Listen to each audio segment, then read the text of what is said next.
Em destaque no Panorama CBN, os nomes escolhidos pelos partidos até aqui para disputar a presidência da República.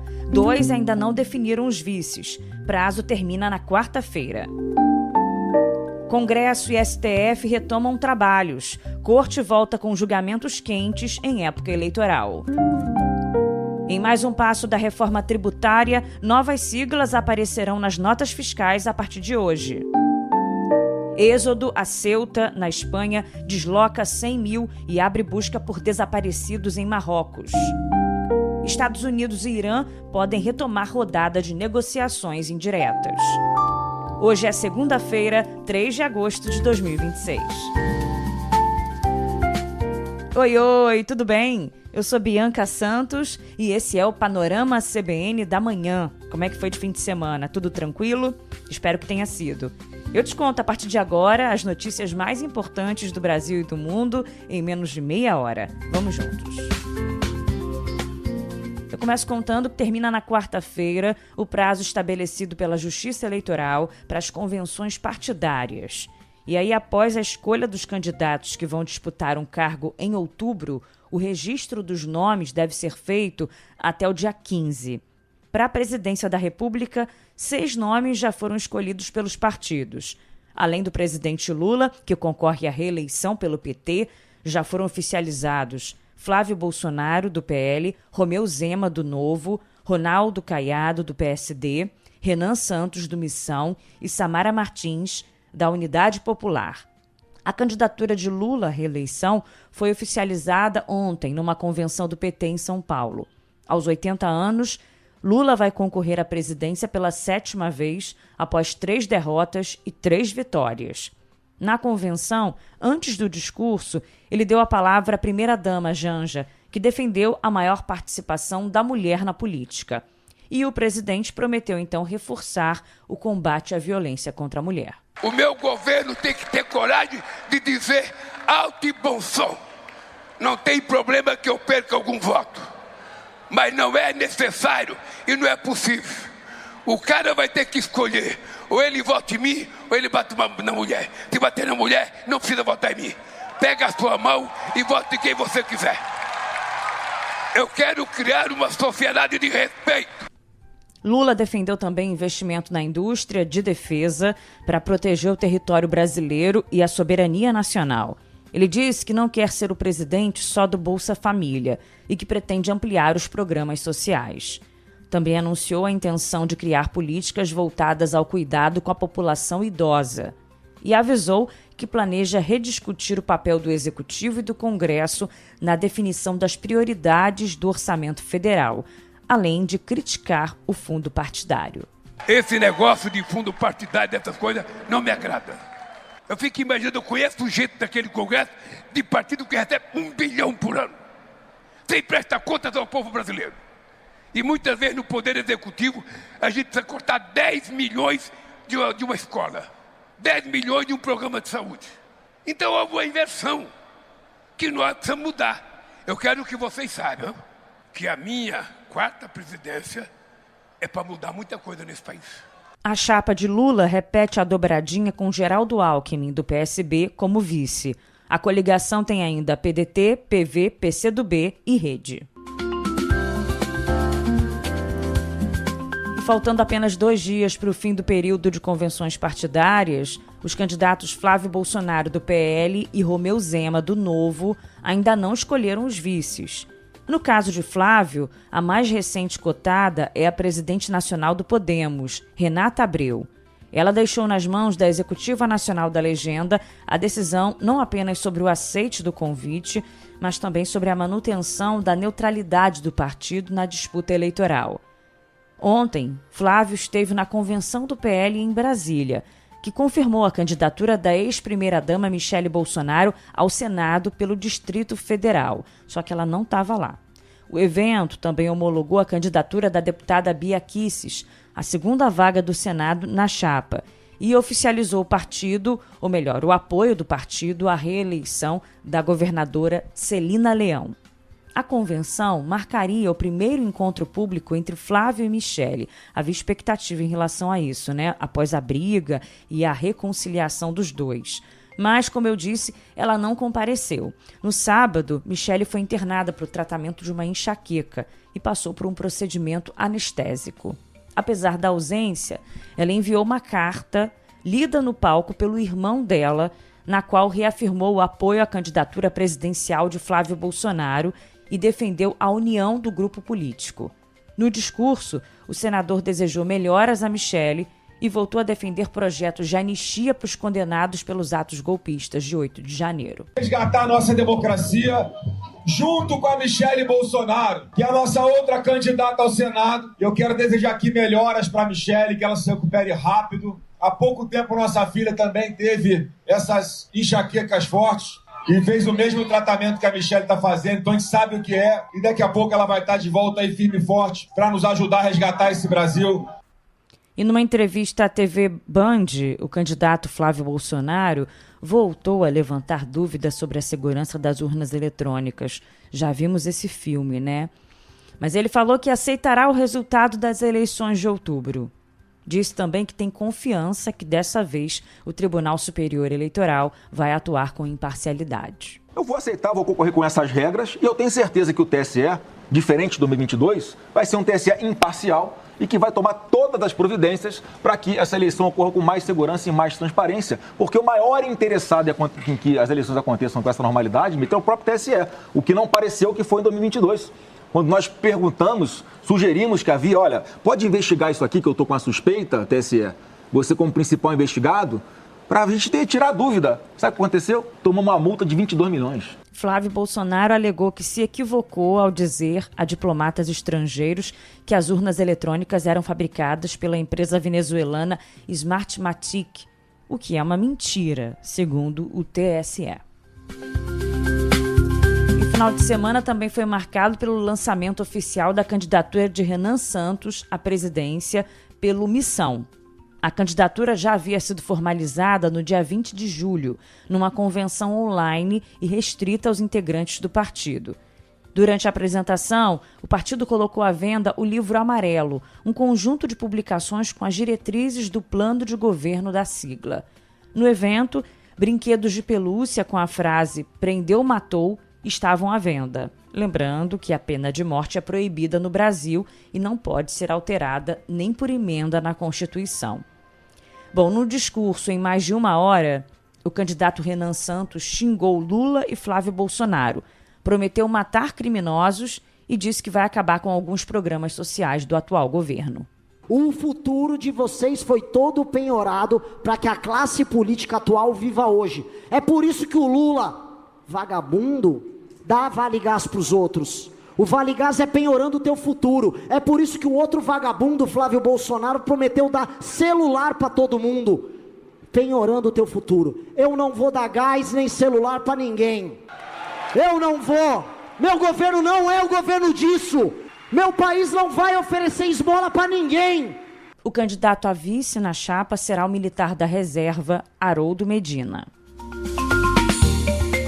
Deixa eu dar um pulinho em Minas Gerais, porque 5 dias após anunciar que o senador Cleitinho Azevedo, do Republicanos, estava fora da disputa eleitoral, a cúpula do partido ensaia um recuo e prevê uma nova rodada de reuniões nesta segunda-feira para decidir se o parlamentar será ou não candidato ao Palácio Tiradentes.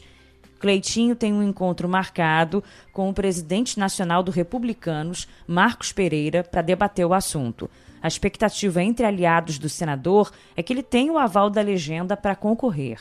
O presidente do Republicanos evitou adiantar uma decisão, mas disse que considerou reavaliar o pedido do senador para concorrer após candidatos a deputado do partido em Minas ameaçarem abandonar a disputa caso Cleitinho não disputasse o governo. Cleitinho lidera as pesquisas e ele passou a dar sinais trocados desde o fim do ano passado se vai concorrer ou não ao cargo de governador. O cenário se agravou depois da morte do irmão Matheus Azevedo no último dia 18 de julho. Notícia importante também que tem a ver com eleições. O Tribunal Superior Eleitoral vai anunciar hoje um acordo de cooperação com o Observatório da Democracia da Advocacia Geral da União sobre boas práticas no uso da inteligência artificial nas eleições. A parceria inclui a elaboração de uma cartilha com diretrizes para órgãos públicos, partidos, candidatos e plataformas sobre a utilização responsável da tecnologia no pleito desse ano. A expectativa é de que o guia seja divulgado ainda neste mês. O documento ainda deve trazer alertas sobre os riscos da desinformação e a atuação de grupos organizados que usam a IA para atacar instituições democráticas e influenciar indevidamente a opinião pública. As chamadas milícias digitais, tem nome. Nesse sentido, a cartilha vai reunir canais oficiais de denúncia, como o site do TSE, o aplicativo Pardal, os Ministérios Público Eleitoral e Federal e a SaferNet Brasil. A parceria ocorre em meio à expectativa para que o TSE avance na prática com a aplicação das regras para o uso de IA nas eleições. A discussão, provocada pelo vídeo com IA exibido na convenção do PL no lançamento da candidatura de Flávio Bolsonaro, forçará a Corte a adotar um novo entendimento sobre casos de deepfake do bem, quando não há ataque a adversários ou intenção de enganar a população.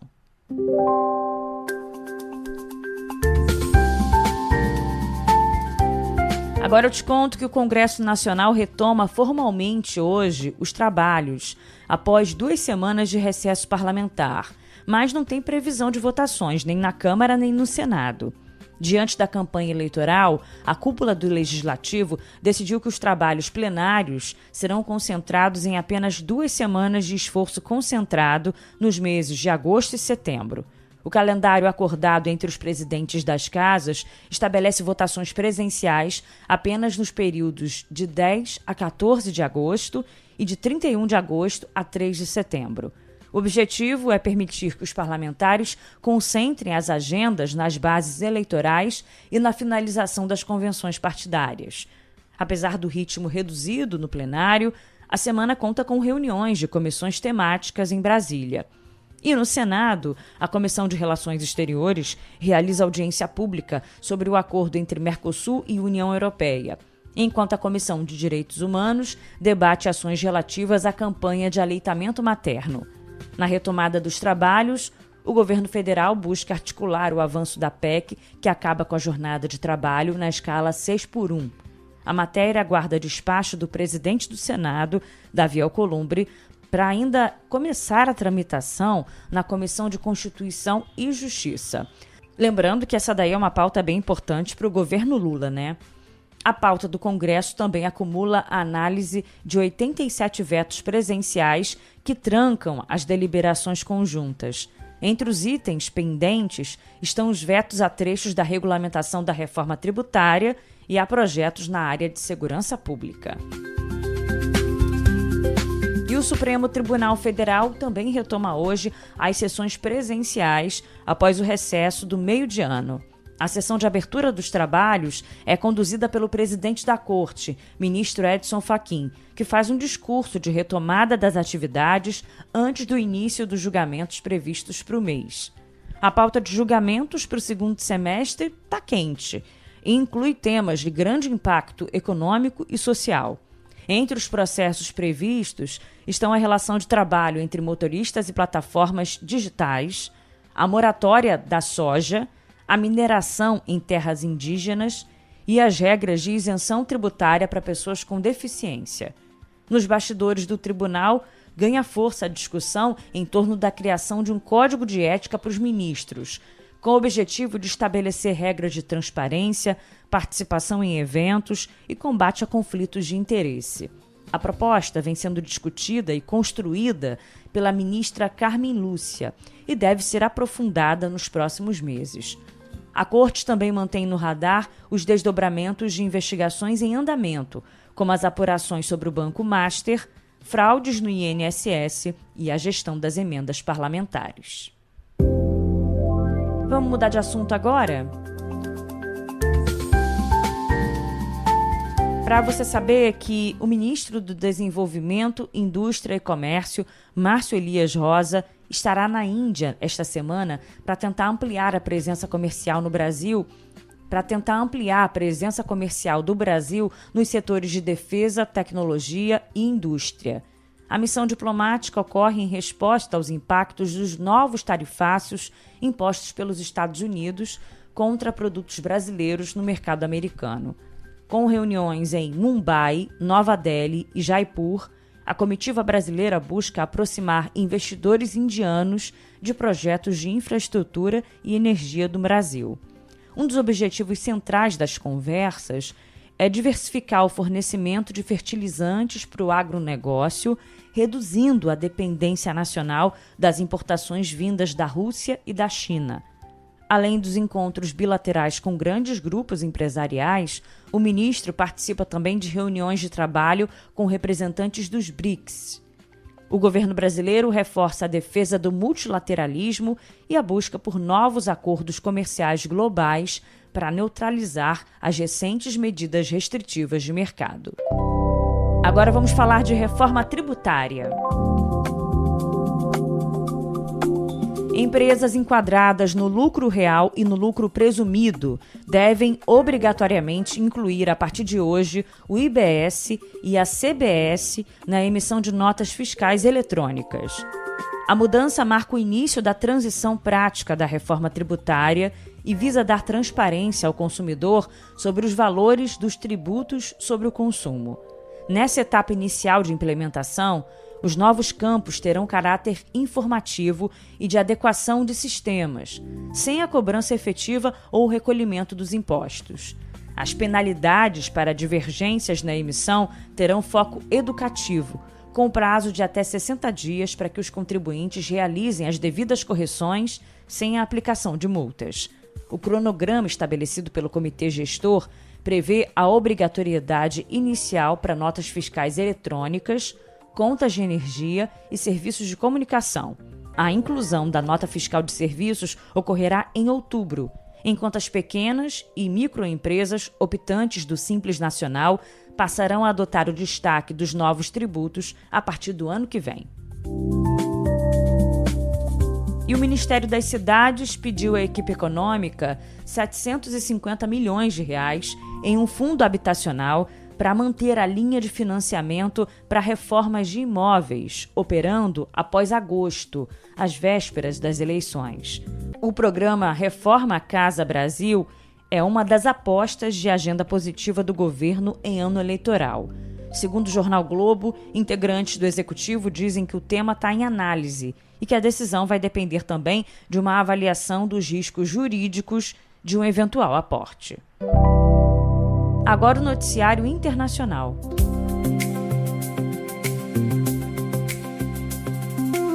Cerca de 100 mil pessoas se deslocaram no Marrocos em direção à fronteira com Ceuta após convocações pelas redes sociais. Isso segundo estimativas de entidades locais. Ao menos 50 mil migrantes conseguiram atravessar por um enclave espanhol, desencadeando uma grave crise humanitária no norte da África. O balanço oficial das autoridades indica ao menos 72 mortos, a maioria por afogamento ao tentar contornar as barreiras marítimas para alcançar o território europeu.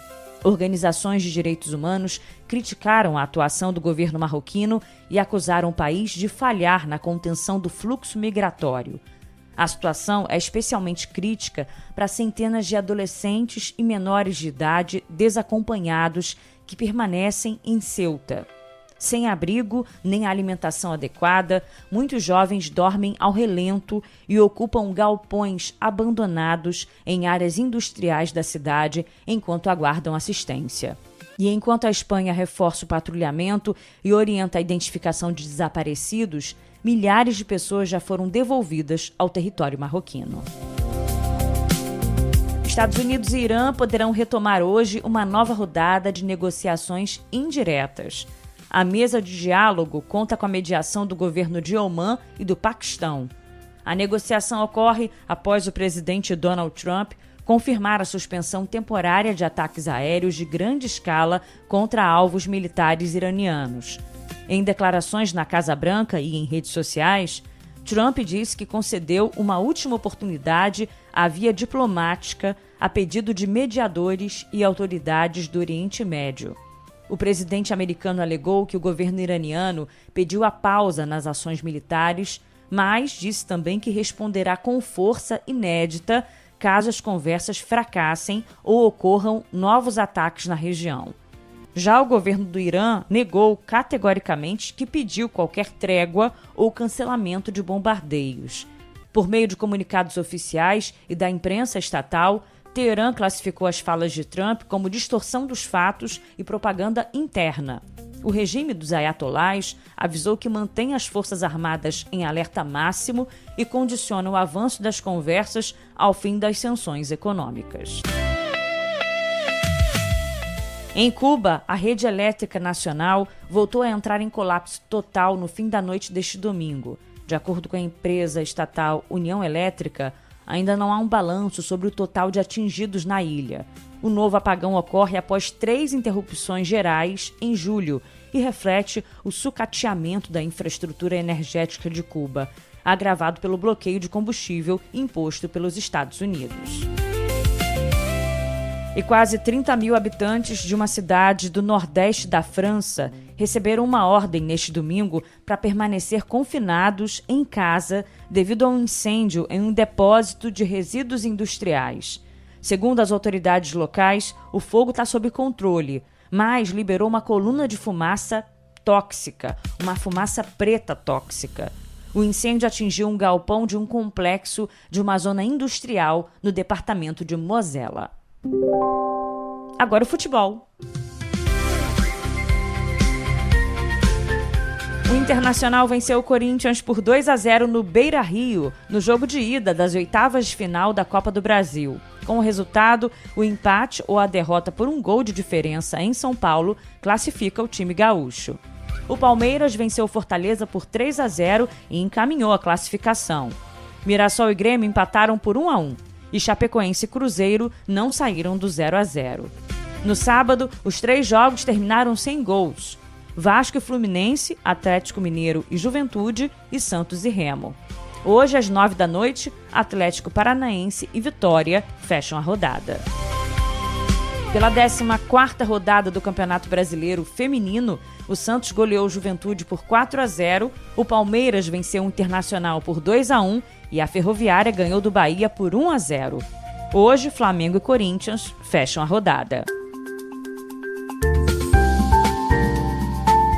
E assim a gente vai fechando o Panorama CBN da manhã de hoje e abrindo a semana, né? Continue com a gente nas 2 edições, da manhã e da noite. A da manhã, comigo, Bianca Santos, nosso DJ Laerte Afonso e o editor Edmilson Fernandes. E a da noite, comandada por Leandro Gouveia. Um beijo, obrigada pela companhia, uma ótima semana e até amanhã.